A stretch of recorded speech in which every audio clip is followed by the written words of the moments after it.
Tactics to flank/shift a ferocious analyzer from paralysis to go. Meaning, someone who overthinks things and hesitates all the time. Planning. Well, there's a couple things here.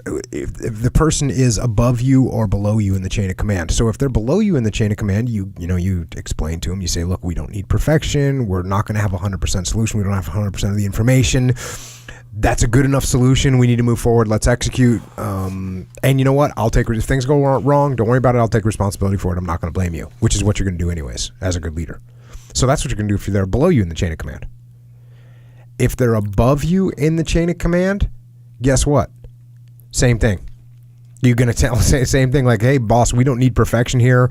Look, boss, we're not going to get all the information we need. We're not going to get 100% solution. We got a 90% solution. And let's go for it. And if things do go wrong, you can blame me. I don't care. So boom. Whether they're above you or below you in the chain of command, you might change your tact or your verbiage a little bit, but it's the same overall concept. You got to get them to understand that we don't need perfection. We need to move forward. And the other thing is you explain the cost of not moving. The cost of staying still, the cost of being reactive instead of proactive, and basically the cost of not being aggressive, because that's what we're talking about, is a lack of aggression. And so what does that look like? Well, you explain to them that the longer we sit, the better position the enemy gets into. The longer we wait, the less we know about what is actually happening. Think about that one. The more you sit here and you're planning, the less we know what's going on out there. The things are happening. They're changing. They're evolving. The enemy's maneuvering. There's developments on the battlefield or in the marketplace, and you don't even know because you're sitting in the planning space. The longer we wait, the less time we have to recover if something does go wrong. So if we sit here and plan for 47 days, and on the 48th day, we step out and we start to execute and something goes wrong, well, we're not going to make the 50-day mark because we spent all that time planning. So the longer that you're sitting around, the less time you have to recover and adapt and adjust. And the longer that you wait while you're doing planning, the less relevant your plan actually becomes. So that's what you need to make people understand.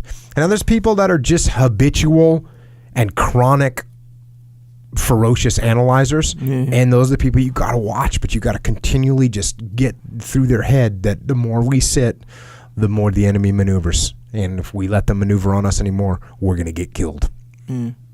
That's it. Pretty easy. No, it's not easy. It's a simple concept. It's hard to get people out of their own heads. Just like everything else, it's hard for the ferocious analyzer to recognize themselves as that. They think they're doing a good job. They think they're actually being thorough, and you're a wild man. You're a cowboy. Are you crazy? No, I'm not crazy. I remember one time my first deployment to Iraq, they said, hey, John, this is after I'd been there for a while, and for some reason they wanted to know the minimum requirements for us to go out on an operation. And I said, I just need a vicinity of the target and of radio frequency to talk to the local conventional units there. And they were like, well, don't you need air support? Don't you need this? And I was like, all these other things. I was like, no, we'll figure it out.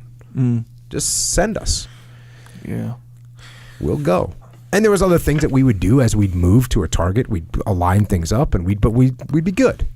But sometimes people wanted to plan out every last detail, and that doesn't work. The details are not going to stay the same. The things that you're planning on are going to change.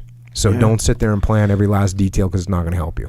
Man, that's actually a pretty good point. I never even thought about how you say if you spend too much time planning, and then you jump in the game all late. It's like, dang, you have no time to make any adjustments. Can't react. You better go perfect, because that's the one shot you got at it. And guess what? It's not going to go perfect, because things don't go perfect. Things are not going to go perfect. Not going to happen. No such thing as flawless execution. Dave Burke just wrote an article that was on Business Insider. That's what it was. Like, flawless execution doesn't happen.